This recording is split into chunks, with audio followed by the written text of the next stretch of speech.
राधे राधे। जय श्री कृष्णा दोस्तों। जैसा कि आप जानते हैं अगेन मास चल रहा है और अगेन महीने में माँ अन्नपूर्णा की पूजा की जाती है। बहुत से लोग 21 दिन का व्रत रखते हैं, बहुत से लोग 17 दिन का व्रत रखते हैं और जो मेरे जैसे हैं वो सिर्फ एक दिन पूजा पाठ करके फिर फलाहार कर लेते हैं। तो देखिए, ये बताते हैं बहुत पुरानी बात है कि अन्न नहीं था धरती पे, सब कुछ मतलब ख़त्म हो गया था, खाने को कुछ नहीं था। तब भोले बाबा ने माँ पार्वती से माँ पार्वती का ही स्वरूप है अन्नपूर्णा, तो उनसे भिक्षा मांगी थी, अन्न मांगा था। तभी से ये परंपरा चली आ रही है कि अन्नपूर्णा की पूजा होती है और अन्नपूर्णा की पूजा करना तभी हमें अन्न मिलता है, वही हमारी अन्नदाता हैं। तो देखिए, हम पूजा कैसे करते हैं, बिल्कुल सादा और सरल तरीके से मैं पूजा की विधि बता रही हूँ आज। तो देखिए, सबसे पहले आप चाहे तो मंदिर में पूजा कर सकते हैं, जहाँ आपका मंदिर है उधर चौकी लगा लीजिए, या फिर किचन में भी कर सकते हैं ये पूजा, क्योंकि माँ अन्नपूर्णा किचन में ही रहती हैं ज़्यादातर विराजमान। तो देखिए, सबसे पहले मैंने यहाँ पे एक पटला ले लिया था, आप चौकी ले सकते हो, पटला ले सकते हो, उसके ऊपर मैंने रेड कपड़ा बिछा लिया। मेरे पास में अन्नपूर्णा माँ की तस्वीर नहीं थी, तो मैंने भोले बाबा और माँ पार्वती की, साथ में गणेश जी भी हैं, तो इनकी मैंने पूजा करूँगी, मतलब क्योंकि माँ पार्वती का ही स्वरूप है माँ अन्नपूर्णा। तो देखिए, मैंने यहाँ पे इन तीनों की तस्वीर ले ली और इनको विराजमान करने के लिए मैं यहाँ पे चावल का आसन दूँगी। बिना आसन दिए आप विराजमान मत करिए। कोई भी पूजा करते हैं तो सबसे पहले या तो फूल का आसन दीजिए या चावलों का आसन दीजिए। बस एकादशी वाले दिन चावलों का नहीं देते, फूल का दे लें।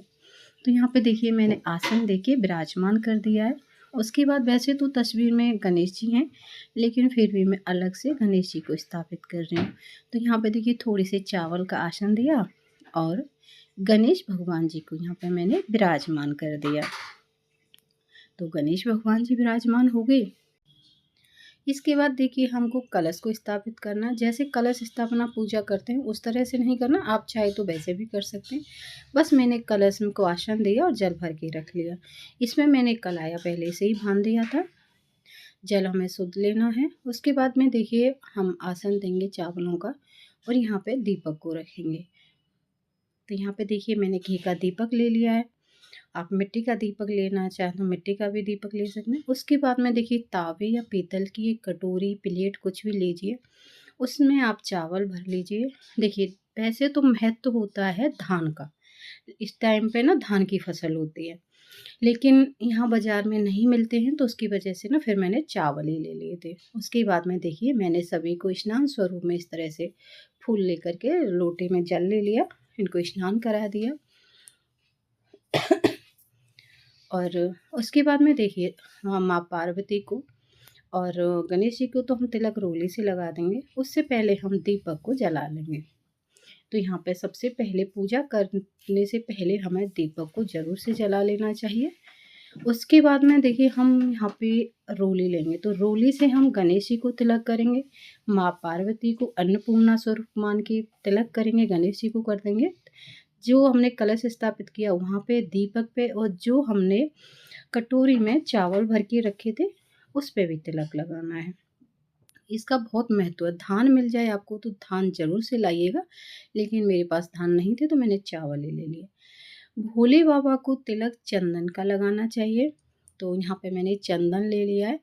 इनको बताते हैं कि रोले का कुमकुम का तिलक नहीं लगाते हैं, लेकिन जो नहीं जानते हैं तो लगाते हैं, ऐसी कोई बात नहीं है, लेकिन नहीं लगाना चाहिए। तो यहाँ पे देखिए, मैंने फिर उसके बाद चावल अर्पित कर दिए और तिलक लगा दिया, चंदन का तिलक भोले बाबा को लगा दिए। उसके बाद वस्त्र स्वरूप मैंने गणेश भगवान जी को कलाया अर्पित कर दिया। उसके बाद माँ पार्वती भोले बाबा जी को यहाँ पर मैंने वस्त्र स्वरूप कलाया चढ़ा दिया। माँ के लिए मैंने चुंदरी ला रखी, मैं चुंदरी लाऊंगी। उसके बाद देखिए, आप जनेऊ है आपके पास में तो जनेऊ जरूर पहनाइए। तो गणेश भगवान जी को मैंने चढ़ा दिया, उसके बाद में भोले बाबा को भी हम जनेऊ चढ़ाएंगे। तो यहाँ पे मैंने दोनों को जनेऊ चढ़ा दिया है। उसके बाद में देखिए, फूल चढ़ाइए, माँ पार्वती को फूल चढ़ाइए आप लाल कलर का, भोले बाबा को फूल चढ़ाइए आप सफ़ेद कलर का। तो यहाँ पे मैंने सफ़ेद कलर के फूल और लाल कलर के फूल चढ़ा दिए। उसके बाद में जो भी आपके पास में फूल वो भी चढ़ा सकते हैं। तो जो हमने कटोरी में चावल लिए थे उनको भी हमें फूल चढ़ाना है, जहाँ हमारा कलश है उन पे भी फूल चढ़ाना है, जहाँ हमारा दीपक है उस पे भी फूल चढ़ाना है। तो यहाँ पे देखिए सभी को मैंने फूल चढ़ा दिए। माँ पार्वती को यहाँ पे मैं चुंदरी उड़ा दूँगी। तो यहाँ माँ पार्वती को मैंने चुंदरी उड़ा दी है, माँ अन्नपूर्णा स्वरूप को। उसके बाद में देखिए जो भी आपके पास में दक्षिणा है, आप दक्षिणा ज़रूर रखिए। दक्षिणा से ये होता है कि हमारी जो भी पूजा में कमी होती है, वो दक्षिणा से पूरी हो जाती है। उसके बाद देखिए खीर का भोग ज़रूर लगाइए इस व्रत में पूजा में। मिठाई है आपके पास, जो भी मिठाई है मिठाई का भोग लगा लीजिए, लड्डू जो भी है, फ्रूट है वो फ्रूट ले लीजिए और थोड़ी सी खीर बना करके खीर का भोग माँ को ज़रूर लगाइए। तो यहाँ पे मैंने खीर का भी भोग लगा दिया, फ्रूट का भी और मिठाई का भी। तो आप इस तरह से ना बिल्कुल सादा सरल तरीके से अपने घर पर, अपने किचन में या मंदिर के पास कहीं पे भी चौकी लगाकर पूजा कर सकते हैं।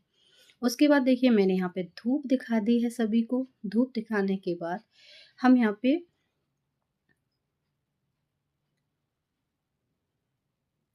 तो देखिए उसके बाद देखिए जो हमारी गैस है, गैस पे भी हमें पूजन करना है, क्योंकि यहाँ पे चूल्हे तो है नहीं, तो इसी यही चूल्हे हैं हमारे लिए, तो इनका भी पूजन करना है कि अन्नदाती माँ, इन्हीं पे खाना हमारे लिए बनता है, ये इसी से हमारा पेट भरता है सभी का, पूरे परिवार का।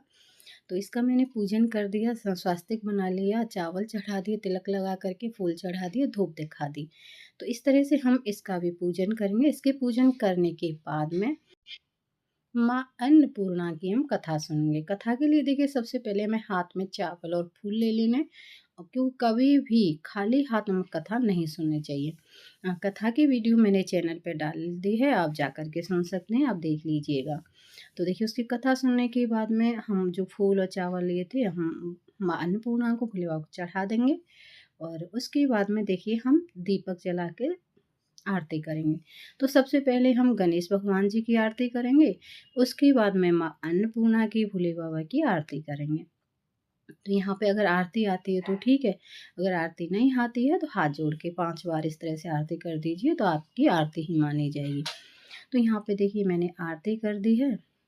बहुत ही सादा सरल तरीके से हमें आरती इस तरह से कर लेनी है। उसके बाद देखिए क्षमा याचना मांगते हुए हम कहेंगे कि हे मैया, हमारे घर को अन्न धन से भर के रखना, आप अन्नपूर्णा माँ हो, आप अगर कुछ गलती हो गई हो माँ तो हमें माफ़ कर देना। तो इस तरह से हमारी पूजा संपन्न हो जाएगी। उसके बाद देखिए हमें चौकी कब उठानी चाहिए। अगर शाम को आपने पूजा की है तो चौकी को आप सुबह उठाइए, अगर सुबह पूजा की है तो चौकी को आप शाम को उठाइए। तो जो ये लोटा जल है, तो अगर सुबह उठाइए, कलश का जल हुआ या लोटा का जल हुआ, सुबह पूजा की है तो शाम को चंद्रमा को दे दीजिए, अगर शाम को पूजा की है तो सुबह सूरज को दे दीजिए। उसके बाद में जो भी आपने प्रसाद है वो अपने पूरे परिवार में बाँट दीजिए। खीर है, लड्डू है, मिठाई है, फ्रूट है, और जो हमने दक्षिणा ली थी उस दक्षिणा को आप अपनी तिजोरी में रख लीजिए।